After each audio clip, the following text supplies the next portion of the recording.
Hello and welcome to a spontaneous edition of Planet Waves TV. I'm Eric Francis Coppolino, the editor of Planet Waves, etc., etc., etc., here with a second discussion of the full moon chart. The forthcoming full moon on Thursday in Gemini. I know I did a video about this yesterday. After each video, it seems like I can always do another video about what I missed in that video. So that's what I'm doing. And the thing is that I figured out what this was about after I thought about what I had said. And I'm like, oh, this is what I meant.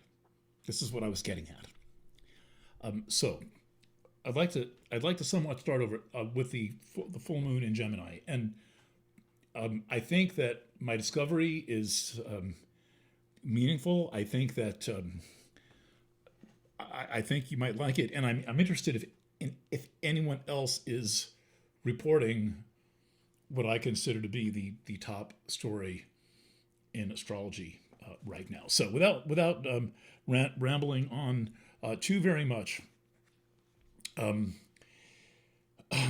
I'm going to try to avoid as much background as I can.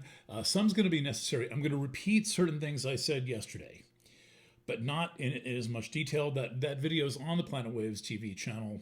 It's there, but I'm just going to cover it. I'm going to sum up that whole video in a couple of minutes so that you can see structurally what's going on in this chart. So, thing one that I did not explain well enough is that the full moon takes place crossing the lunar node. In fact,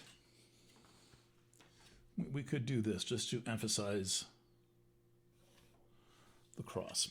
When you see the cross, and it's good that I'm see, pink doesn't scan. Some of my scanner doesn't like pink. I happen to like pink, but the scanner does not. But I'm not letting it run my life. So when you see the box like this, that's a grand square, and that's when you see the cross, that's a grand cross, and they're exactly the same thing. There's no difference between the grand cross and the grand square. So again, going slowly, the lunar nodes are here.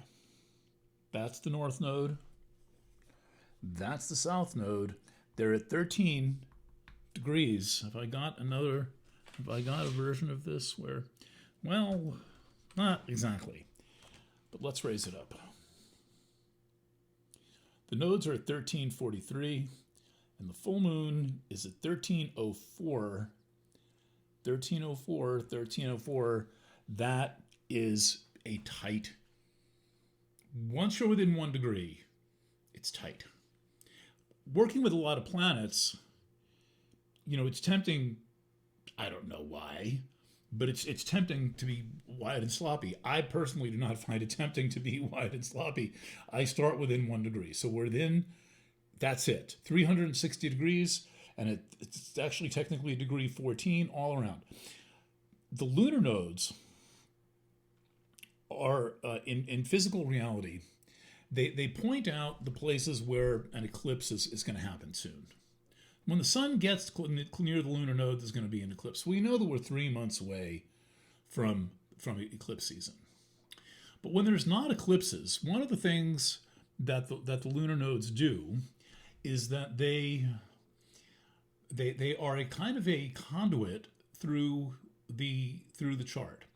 There's and there's different ways to think of them, and different people don't like ways other people think of them, and all of that. So, but generally, the progress is supposed to proceed in the direction of the north node, and resolution is supposed to proceed at the point of the south node. But what happens with the nodes is that they are like this gust of energy running through the chart. And sometimes the gust is real narrow, but it's there. It's this energy conduit running through the chart. And what is being mediated, let's see if a little more light would be good. Do we need it? I don't know. Okay, why not? What is being mediated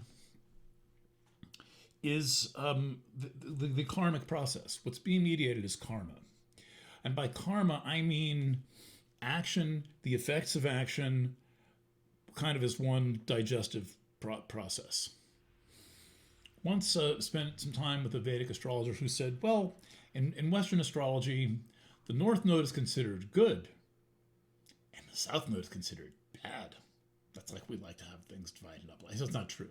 He said, by the way, in Ayurvedic astrology, Jyotish astrology, both nodes are considered afflicting because the nodes are what tether us to the incarnational process, is what he said.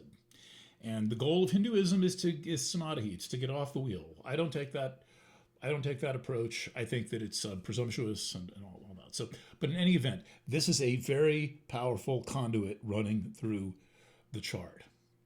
And anything that is square the lunar node, meaning the nodes, the nodal axis, is the thing that must be addressed before, pardon me, it is dry, must be addressed before the material of the nodes themselves can be addressed. So what happens is that, in a sense, anything square to the nodes becomes the node. So if you're looking at your natal chart and you see that you've got some important planet at 90 degrees to the lunar nodes, you know you've got to do special work on that planet. You got to start looking it up in every book you can find and understanding what it is. Once in one of my very long phone calls with Rob Hand, which is how I studied with Rob Hand, which is basically a series of like 7 phone calls over the years, in addition to his books and seeing his lectures and stuff like that. But I had about 7 private audiences with Rob, most of them on the phone.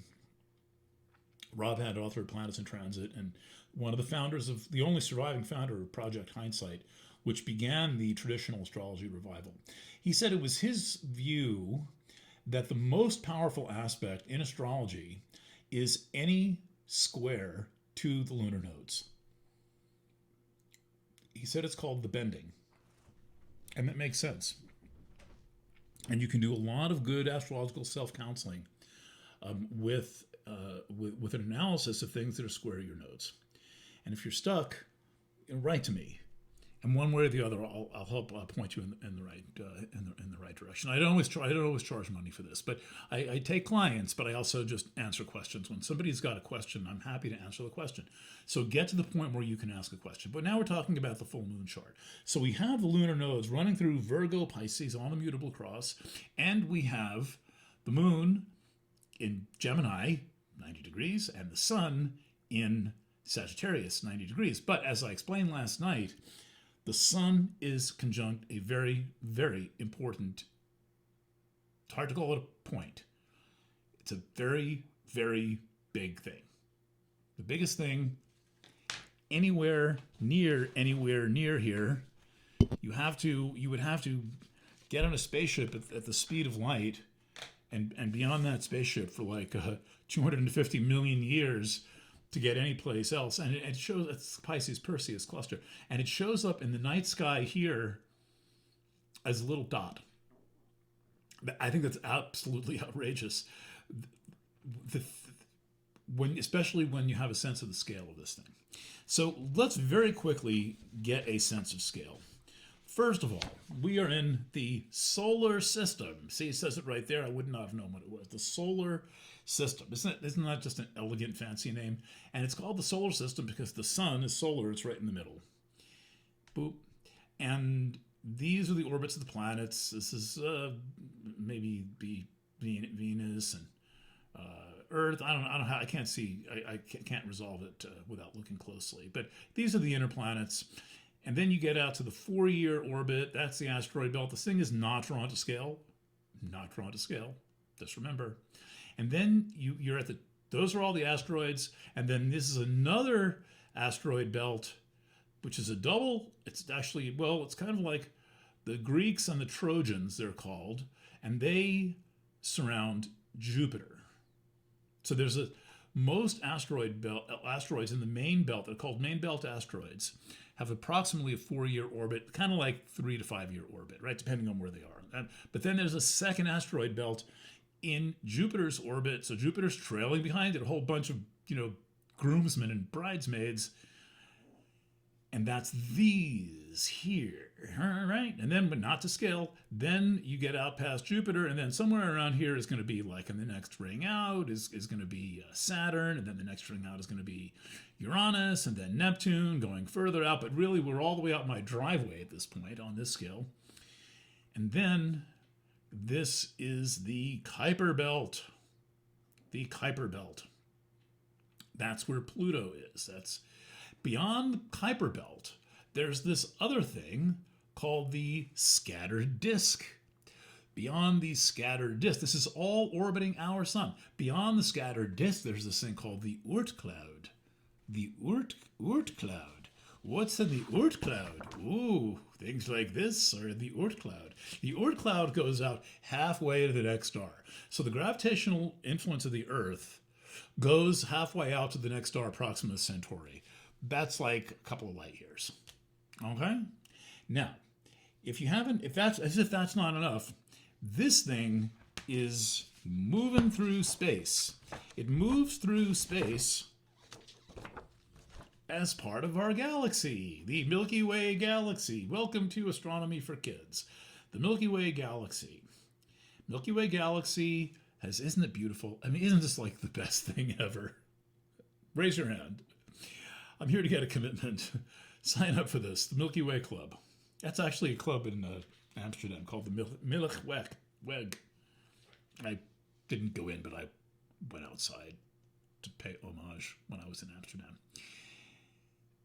This has got 300 billion stars. Count, just to see how long it takes, just count to 300 billion. Another view of the Milky Way is from above. The sun is, kind of most of the way out between two spiral arms at the tip of the Orion spur, aren't there? Right? This is thing on a plane. It's on the galactic plane. And it is part of something larger as well. They used to think it was part of the local group. That was the concept. Oh, there's the local group of galaxies. Oh, okay. Then there's something else called the Virgo cluster. I don't have a picture of M87. That's like the gravitational center point of the Virgo cluster.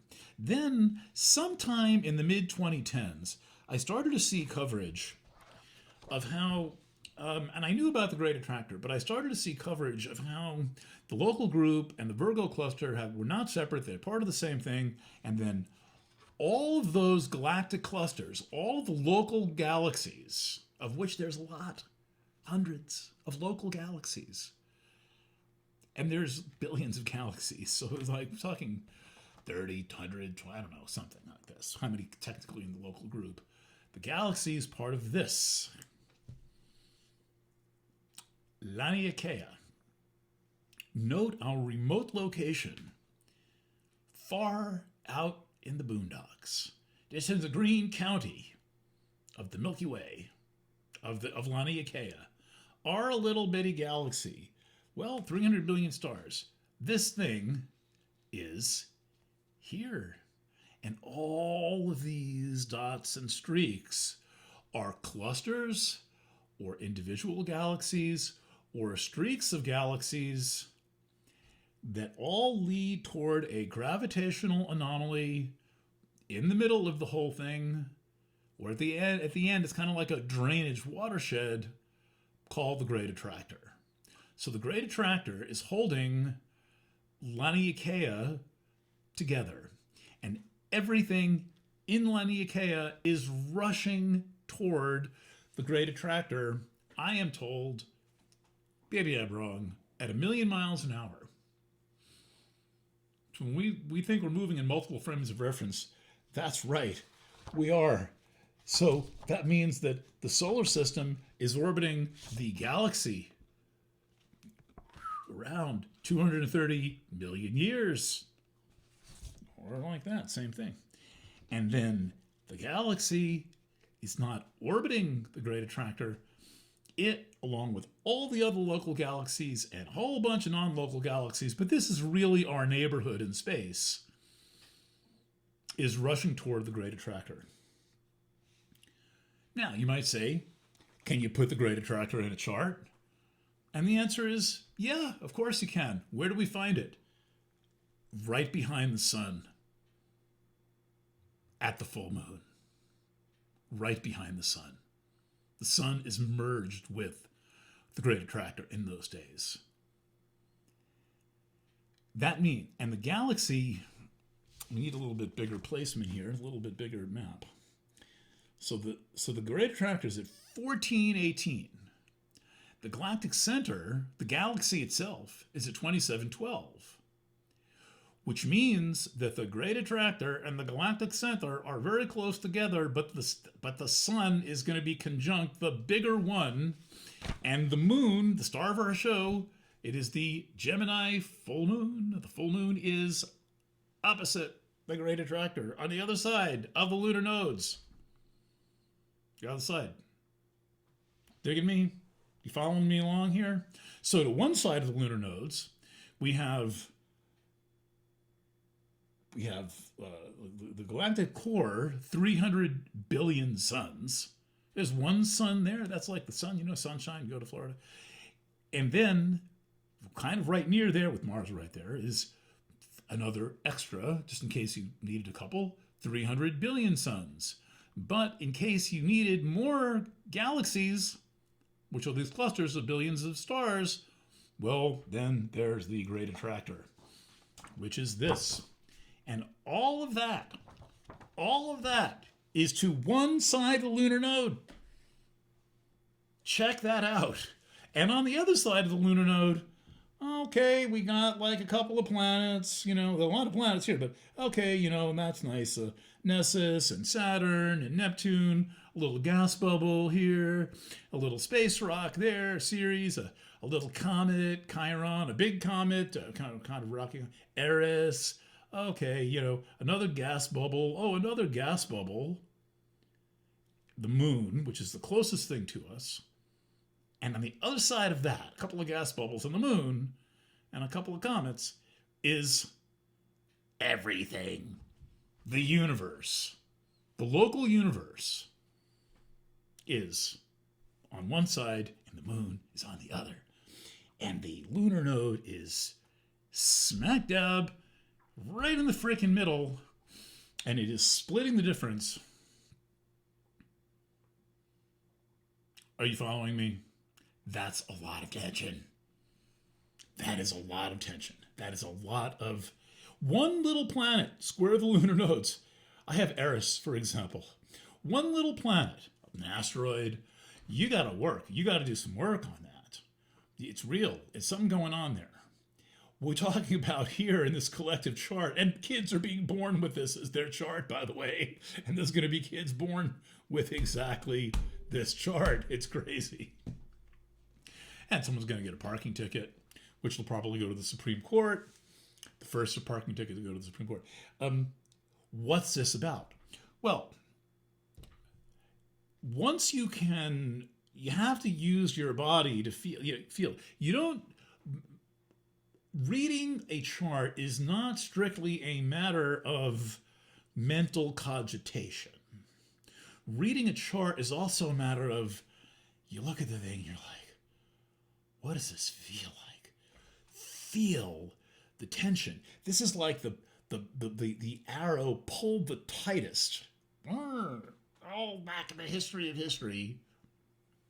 And the little Gemini moon, the sweet, friendly, talkative Gemini moon who likes to go and talk to kitty cats and talk to flowers and talk to trees and talk to the neighbors and, buy a pack of gum and say hi to the cashier at the 7-Eleven and chat for at Gemini moon, is the star of the show opposite the universe. What are we to make of this? Well, let's see. If we were to go to the front page of today's New York Times,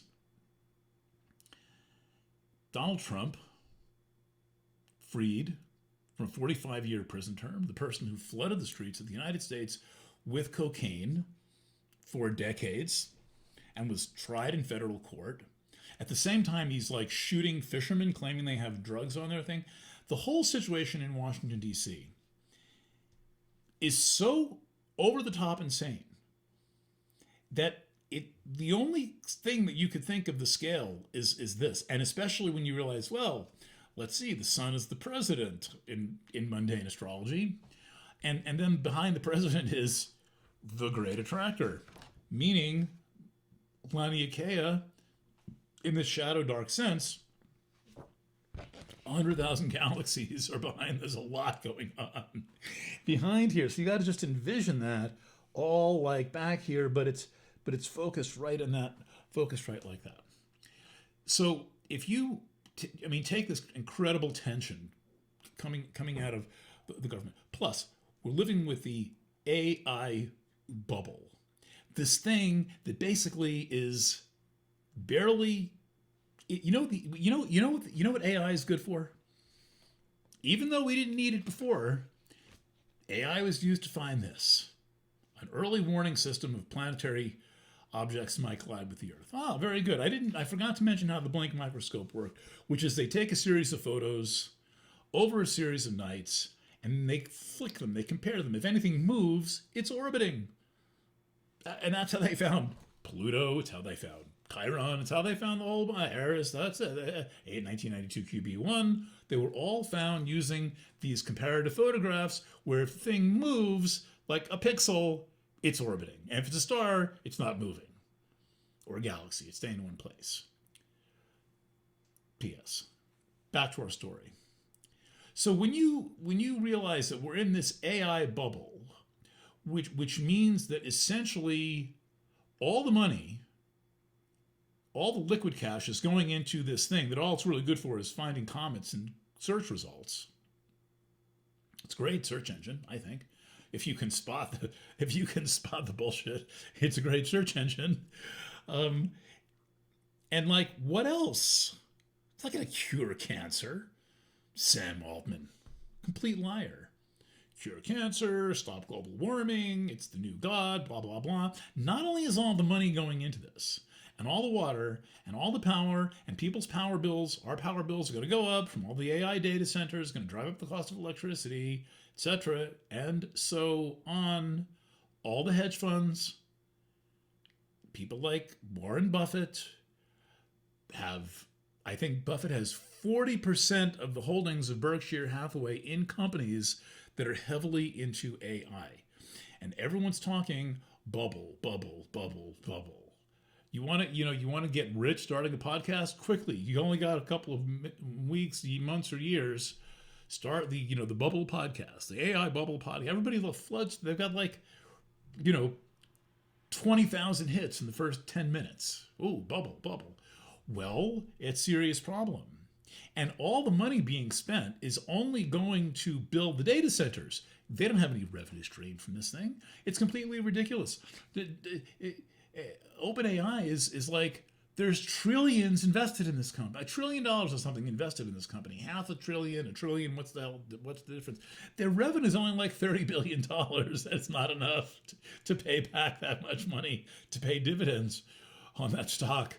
It's ridiculous. It's ridiculous. And they're going to go public next year. So this to me describes all of these problems on this completely incomprehensible scale. And if you think of the nodal axis as this thing that we have, like a tightrope that we have to walk, to one side, well, that's like this side, to one side, we've got the great attractor here, galactic center there, like, and the sun. And to the other side, you have the little bitty moon, green cheese, made of green cheese. Neil Armstrong jumped around up there and said, one small step for a man, blah, blah, blah, left some footprints. You getting me here? So if you're feeling overwhelmed, I don't blame you. This chart describes the overwhelm that all of society is in. It describes these successive issues going deeper and deeper and deeper into the backdrop of consciousness and or the universe that get bigger and bigger and bigger, and the whole thing's incomprehensible. Nobody Nobody can understand it. Nobody actually gets it. Nobody gets it. And that's my take on the full moon. What's going to happen? I don't know. But this is a big event. This is whatever else it is or it isn't, it is a big event. And there's a lot of deadlocks right now. And I said last night, in yesterday's video, which I'll put on the Substack page and so forth, is that the full moon breaks deadlocks. Full moon breaks deadlocks. So take this all for what it is worth. I think that for the next few days, it's this Tuesday. This thing is from the moment I'm recording, it's well under 48 hours. You just have to just very gently put one foot in front of the other. There's not going to be any chopping through anything or forcing anything or making anyone do anything. And we just have to, really, I think, live consciously and, honor the things that Sagittarius is about, which is very big things, and honor the things that, I don't have the chart up here anymore, that Gemini is about, which are local things. I mean, you could say that this whole setup is the biggest ever, think globally. By the way, did I mention? I didn't. In the form of astrology known as esoteric astrology, which I promised to give a rant on, if a couple of people ask me for a video about the book Esoteric Astrology by Alice A. Bailey, I will do it. But in that system, the Earth rules a planet, and the Earth rules a sign. Planet Earth rules a sign. The sign the Earth rules is Sagittarius. There's a joke in there because Sagittarius, with all this stuff, Great Attractor, and Galactic Center, and God knows what else behind it, is the most cosmic sign, but it's ruled by the Earth. It's cool. Very cool. All right. What more can I say?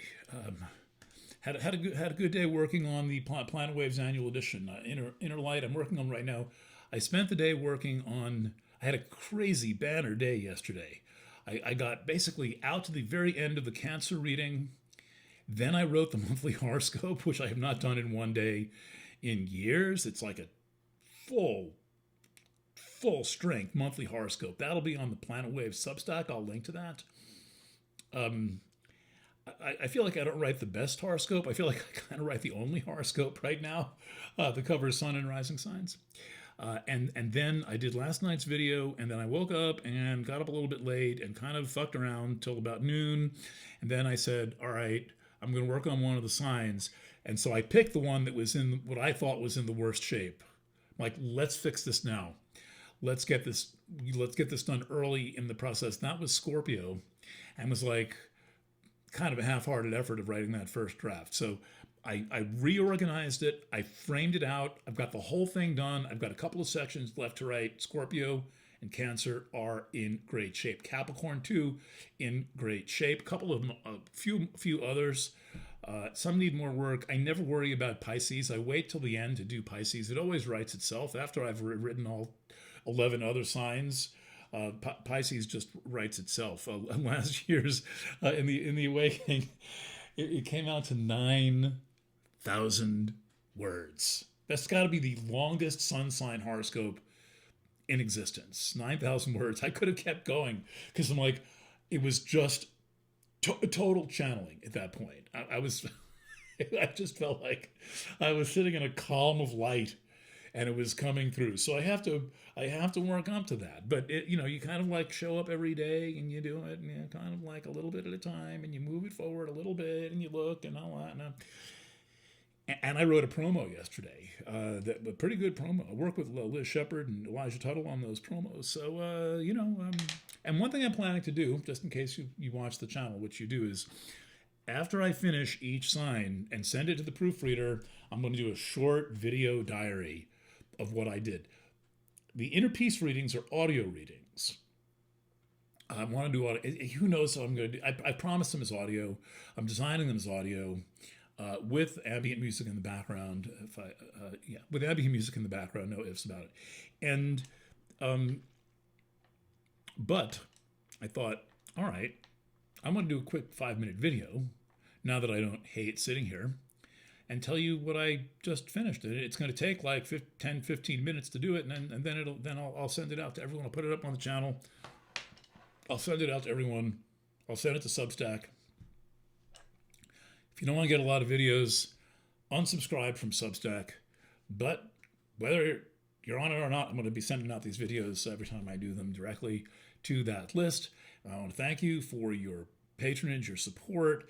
I am a full-time professional astrologer. I've been a full-time professional astrologer since 1995. Isn't that incredible? 30 years, and I'm not even bored yet. And the astrology, really, believe it or not, is the easy part. Running a business on the internet in 2025, not so easy, but I'm all right at it. But the astrology, that's that's Jerry getting up on the stage with a guitar and having a good time, making something new every time. So that said, I am doing these non-edited videos. So I'll get, if you're a good video editor and you want to help me learn video editing, like it'll be like 2 hours of your time, get hold of me. I'll show you what programs I'm using. But for now, I like having my B-roll be in with a physical object. You know what I'm saying? When you've got the B-roll floating around on the on a track on the thing, it's not physical objects, and I like having physical objects and pointing to them and all that.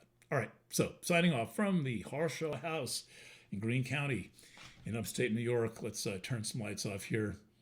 Thanks for watching. Thanks for listening, and bye for now. Come on. Good.